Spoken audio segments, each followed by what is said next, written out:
Hello everyone. Power generation की पिछली class के अंदर सौर ऊर्जा तक हम पढ़ चुके थे। आज कुछ और सोर्सेज जो है उनके बारे में पढ़ते हैं।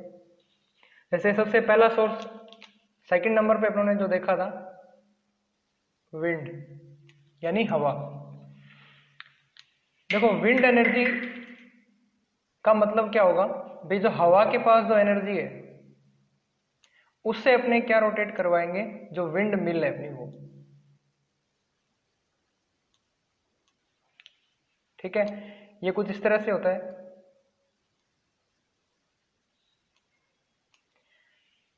ये इस तरह से, ये जो अपनी ये विंड मिल है, ये एयर आ रही है यहाँ से। एयर की जो काइनेटिक एनर्जी है वो क्या करेगी, इसको रोटेट करवाएगी और इसके रोटेशन की वजह से इसके साथ कपल किया हुआ यहाँ पे क्या रहता है अपने पास, जनरेटर, ये अल्टरनेटर। ये अपने को क्या देगा यहाँ पे, इलेक्ट्रिकल एनर्जी। तो ये इसका बेसिक सा कॉन्सेप्ट है। हवा आएगी, वो इसके ऊपर इम्पैक्ट करेगी, इसको रोटेट करवाएगी और इसके रोटेशन की वजह से जो मैकेनिकल पावर जो मिलेगी, मैकेनिकल वर्क जो होगा वो जाएगा जनरेटर के पास और ये जनरेटर अपने को इलेक्ट्रिकल एनर्जी देगा। तो ये इस तरह से काम करेगी अपनी विंड मिल। सेकेंडली अपने देखते हैं, सॉरी ये सेकंड था अपना, फर्स्ट था सोलर, ये सेकंड हो गया विंड। थर्ड अपने इसमें देखते हैं हाइड्रो पावर प्लांट यानी वाटर जो अपना सोर्स था उससे अपने को एनर्जी कैसे मिलेगी। तो पानी से बेस्ड जो है हाइड्रो इलेक्ट्रिक पावर प्लांट चलते हैं। इसका भी बेसिक सा कॉन्सेप्ट वही है जो इसके अंदर है। यहाँ पे क्या था, एयर के, यहाँ पे तो एयर जो वो रोटेट करवा रही है अपने प्राइम मूवर को, यानी मैकेनिकल पावर, मैकेनिकल वर्क देने वाली डिवाइस को यहाँ पे एयर मूव करा रही है। इसके अंदर यहाँ पे क्या होगा, पानी होगा। बेसिक सा अगर इसका डायग्राम देखें तो ये इस तरह से होता है।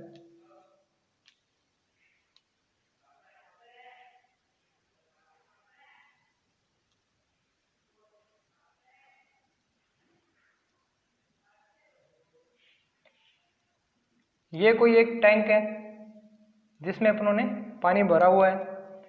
अच्छा, ये कुछ ना कुछ ऊंचाई के ऊपर बना हुआ है इस टरबाइन से, तो इसके पास क्या होगा, एक हेड होगा जिसको अपने एनर्जी बोलते हैं। ये हेड जो है इसको, इसकी वजह से पानी के पास एनर्जी होगी।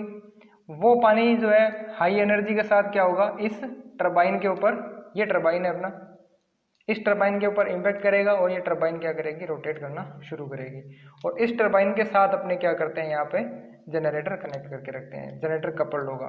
तो वो जनरेटर अपने को क्या देगा, इलेक्ट्रिकल एनर्जी। ठीक है, तो कॉन्सेप्ट दोनों के अंदर एक जैसा ही है।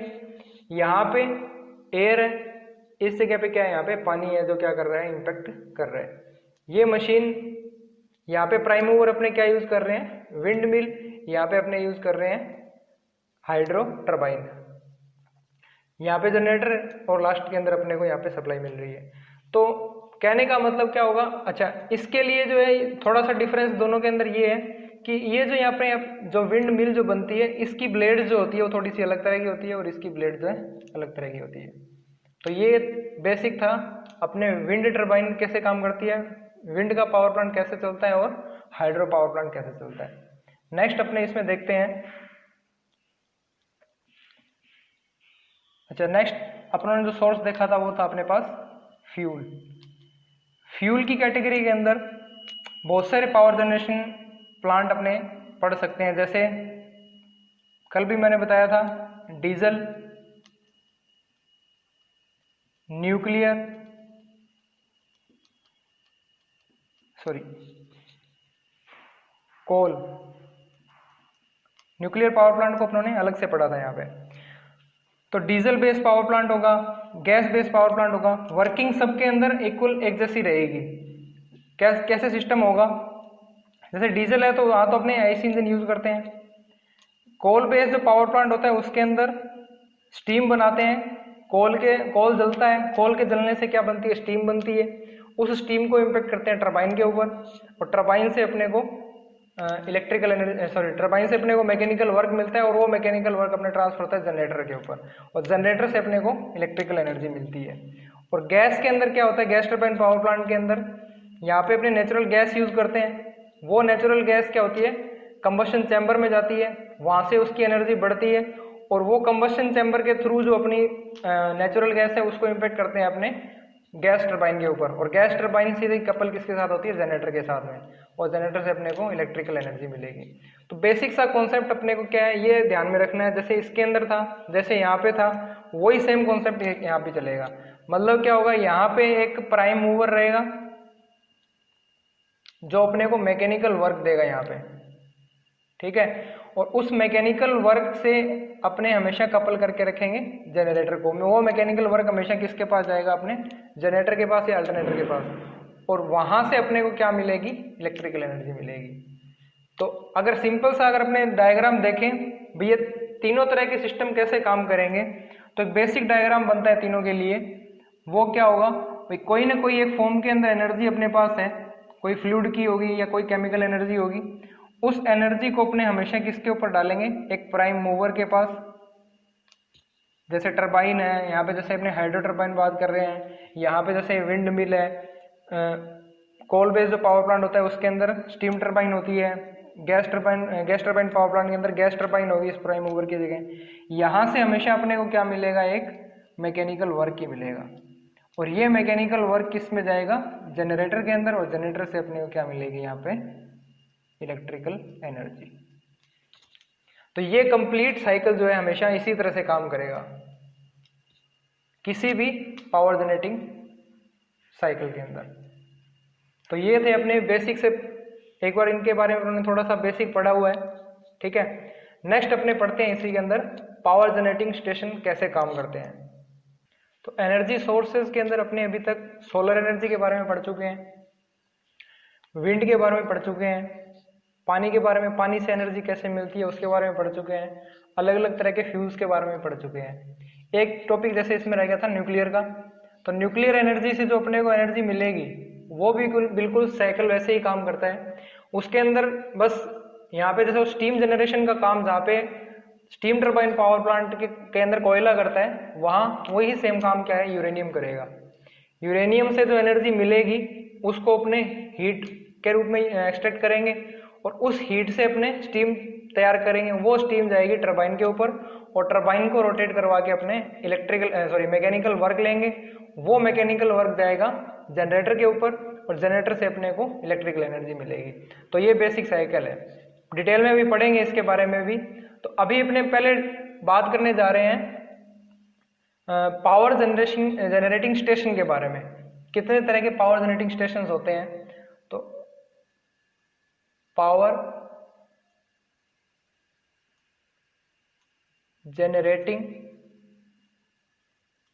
स्टेशंस या पावर प्लांट। तो कुछ एक पावर प्लांट्स हैं, उनके बारे में देखते हैं। सबसे पहले जो इंडिया के अंदर या पूरे वर्ल्ड के अंदर सबसे ज्यादा कॉमनली यूज होता है वो होता है स्टीम टरबाइन पावर प्लांट, या इसको शॉर्ट में बोल देते हैं स्टीम पावर प्लांट। एक और नाम है इसका thermal power plant.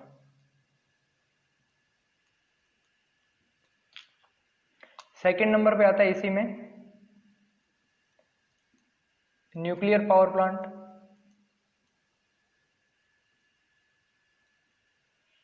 Third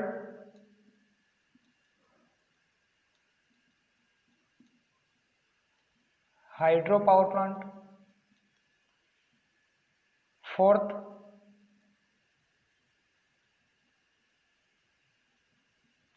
gas turbine power plant.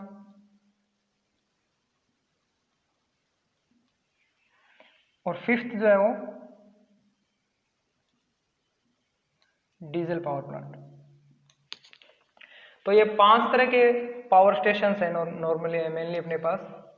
इसके अंदर से सबसे पहले अपने इसमें पढ़ेंगे स्टीम पावर प्लांट। सबसे ज़्यादा यूज इस टाइम पे पूरे वर्ल्ड के अंदर यही हो रहा है, लेकिन इसके बहुत सारे लिमिटेशन है, जिसमें सबसे बड़ा लिमिटेशन तो ये है कि इसको जब यूज करेंगे तो यहाँ पे जो फ्यूल अपने हमेशा यूज करते हैं वो कौन सा होता है, यहाँ पे कोयला। और कोयला जो है वो क्या है, बिल्कुल लिमिटेड अपने पास अवेलेबल है, इसके रिजर्व क्या है, लिमिटेड है। यानी कहने का मतलब आने वाले कुछ सालों के अंदर क्या होगा, कोयला खत्म हो जाएगा।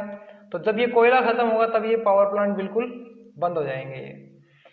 इसीलिए अभी जो है रिन्यूएबल एनर्जी रिसोर्सेज जो है उनके ऊपर बहुत ज़्यादा काम हो रहा है। जैसे सोलर एनर्जी जो है उसके ऊपर पूरे वर्ल्ड के अंदर जो है सोलर पावर प्लांट लगने शुरू हो चुके हैं। तो सबसे ज़्यादा जो है क्लीन एनर्जी के ऊपर काम हो रहा है।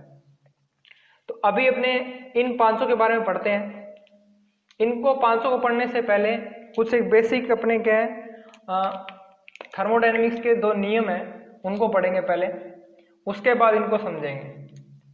तो थर्मोडायनेमिक्स के 2 नियम पहले भी पढ़ चुके हैं, दोबारा मैं एक बार यहाँ पे बताता हूँ।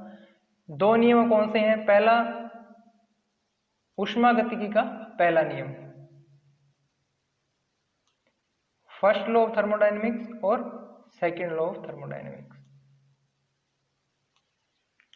पहला नियम और दूसरा नियम। पहला नियम तो अपने जैसा छोटी क्लासों में भी पढ़ा हुआ है, जो इसकी बेसिक डेफिनेशन है। ये क्या कहता है कि एनर्जी को अपने ना तो बना सकते हैं, ना तो क्रिएट कर सकते हैं, और ना ही डिस्ट्रॉय कर सकते हैं। ना तो इसे बनाया जा सकता है और ना ही इसे खत्म किया जा सकता है। इसको सिर्फ एक फॉर्म से दूसरी फॉर्म में अपने कन्वर्ट कर सकते हैं। जैसे टरबाइन की जैसे अपने पहले बात की थी, तो टरबाइन के अंदर क्या होता है, अपने पास एक फॉर्म में किसी भी फॉर्म में किसी फॉर्म में अपने पास एनर्जी आ रही थी। जैसे विंड के केस में अपने पास एयर की एनर्जी आ रही थी, और आउटपुट में हमेशा क्या मिल रहा था अपने को, मैकेनिकल वर्क मिल रहा था, यांत्रिक कार्य मिल रहा था। तो टरबाइन एक ऐसी डिवाइस है जो हमेशा क्या देगी अपने को, यांत्रिक कार्य देगी हमेशा आउटपुट के अंदर। इनपुट के अंदर कोई सी भी एनर्जी वो ले सकती है। जैसे स्टीम टरबाइन पावर प्लांट के अंदर इसके ऊपर स्टीम गिरेगी, आउटपुट में मैकेनिकल वर्क मिलेगा। हाइड्रो इलेक्ट्रिक पावर प्लांट के अंदर इनपुट के अंदर पानी होगा, आउटपुट के अंदर वापस मैकेनिकल वर्क ही मिलेगा। गैस टरबाइन पावर प्लांट के अंदर इनपुट के अंदर गैस होगी, आउटपुट के अंदर वापस मैकेनिकल वर्क ही मिलेगा। तो एक फॉर्म से दूसरे फॉर्म में क्या हो रही है, एनर्जी कन्वर्ट हो सकती है, और इसी मैकेनिकल वर्क को अपने जनरेटर के थ्रू इलेक्ट्रिकल एनर्जी में कन्वर्ट करते हैं। तो यहाँ पे भी एनर्जी को फिर अपनों ने क्या है, कन्वर्ट कर दिया।